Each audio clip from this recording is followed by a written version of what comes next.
ውድ ቤተሰቦቼ ተመልሼ መጥቻለሁ። ተመልሼ ስመጣ አብዛኛው ሰው ደስታና ሩታ ይቀጥሉበት፣ በጣም ያምራሉ፣ በጣም ውብ ናቸው፣ ከአብርሽ ጋር ይብቃት ሩታን የሚልም አለ። እንዲሁም ደግሞ ሩታና አብርሽ ይታረቁ፣ ሁላቸውም አብርሽም ደግሞ ያጠፋው ነገር ይተውና ወደ ሩታ ይመለስ እያላችሁ ነው ማለት ነው። እኔ ግን እውነት ለመናገር ማለት ነው ያው ሁለቱም ቢገናኙ ትላንትና ብያለሁ፣ ልጃቸው ቢያሳድጉ መልካም ነበር። ግን ከአሁን ወዲህ እኔ በአብርሽና በሩታ መካከል ፍቅር ይኖራል ብዬ በጭራሽ አላስብም። እና እንደኔ እኔ ምርጫዬ ደስታ ነው ማለት ነው።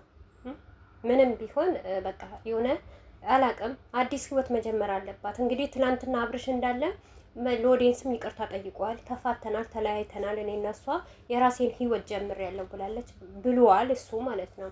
ስለዚህ ሩታም በነገራችን ላይ እኔ ሩታ አሁን እንደዚህ አይነት ሁኔታ ሆና ሌላ ህይወት፣ ሌላ ፍቅር፣ የፍቅር ግንኙነት መያዝ እኔ እንጃ፣ ለእኔ ያላስደሰተኝም እውነት ለመናገር ማለት ነው። እኔ ደስታን አልጠላውም። ደስታ እንዳያችሁም ሰሞኑ ሁሉ ቪዲዮ እየሰራሁበት ነው። በጣም መልካምና ጥሩ ልጅ ነው እና አስተሳሰብ ያለው ልጅ ነው። አነጋገሩ ሞር እንኳን ለሰው ልጅ ያለው ክብር፣ ትናንትና በኤፍሬም ቤት ካያችሁ ከአንደበቱ የሚወጣው ንግግር በጣም ደስ የሚሉ ንግግሮች ናቸው። አሰላሙ አለይኩም ወራህመቱላሂ ወበረካቱ። ውድ ቤተሰቦቼ ሰላም ሰላም ብያለሁ። በያላችሁበት ሰላማችሁ በዝዝት ተረፍርፍ ይበልልኝ። ይህንን ቪዲዮ ከወደዳችሁ ላይክ፣ ሼር፣ ሰብስክራይብ እያደረጋችሁ ቤተሰቡ ነው እንግዲህ እየተጓዝን ነው ወደፊት ማለት ነው። ሁላችሁም ሼር እያደረጋችሁ አበረታቱኝ ማለት ነው። በቅርብ 1000 ያስገቡኝ ማለት ነው እባካችሁ ማለት ነው። እና ደስታና ሩታ ጋር ስመጣ ሩታ ይህንን ህይወት ያዋጣኛል ካለች እውነት ከደስታ ጋር ብትቀጥል ደስ ይለኛል። ያው ደስታም አብዛኛው ሰው ይቀየራል ሲፈምስ ነው እስከሚፈምስ ነው ድረስ እንጂ ከፈመሰ በኋላ ሁሉም እንደሚቀየር በሩታ ላይ እየመጡ መጀመሪያ አንገደፍ እያደረጋሉ ከዛም በኋላ ይቀየራሉ እያላችሁ ነው። ይሄንን አልከዳችሁም፣ እውነት ነው ማለት ነው። ትላንትና ራሱ ውሽሚትን ካያችኋት ማለት ነው እንዴት እንደሚያረጋት እንደነበረ በዳኒ ቤት ማለት ነው። ያው የኛ መጨረሻ ይሄ ነው። ግን እኔ ሄደም መጣ ምንም ሆነ እኔ ብቻ ሩታ ሰላም ትሆን በቃ። ምክንያቱም ማንም በህይወታት ላይ መጥቶ ቢሄድ ለእኔ ደስ ይለኛል ከደስታ ቢቀጥሉ። ነገር ግን አሁንም ደስታ ተቀይሮ ሩታን ቢከዳት ከተከዳችው ወይም ደግሞ ከትዳርዋና ከባልዋ አይበልጥም።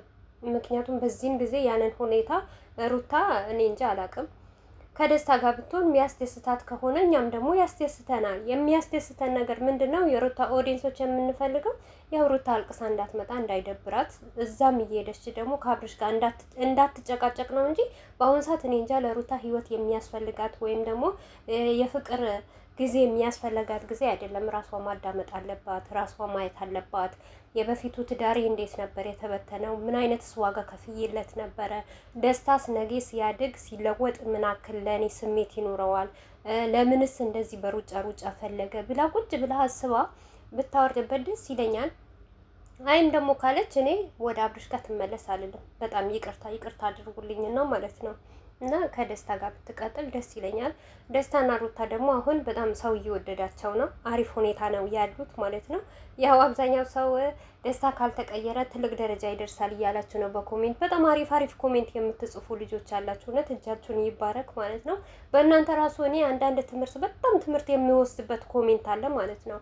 እና ምን አለ መሰላችሁ፣ አንድ ሰው ለአንድ ሰው ጥሩ ነገር ሲያካፍል ያንን ጥሩ ነገር ትወስዱበታላችሁ፣ ትማሩበታላችሁ። መጥፎም ነገር ሲያስተምሯችሁ እንደዛው ማለት ነው። ስለዚህ እና ደስታና ሩታ አብረው ቢቀጥሉ ደስ ይላል እንጂ አብርሽና ሩታ ቀጥለው አሁን እስቲ አስቡት እናንተ በእናንተ ቦታ እንዴት አልሙት እስቲ። አብርሽና ሩታ እንደዚህ ተባብለው እንደዚህ ተሳድበው እንደዚህ ተፋሽተው እንደዚህ ውርደትን ቅሌትን ተሸክመው ከዛም በኋላ በተለይ ሩታ እኔ እንጃ አላውቅም።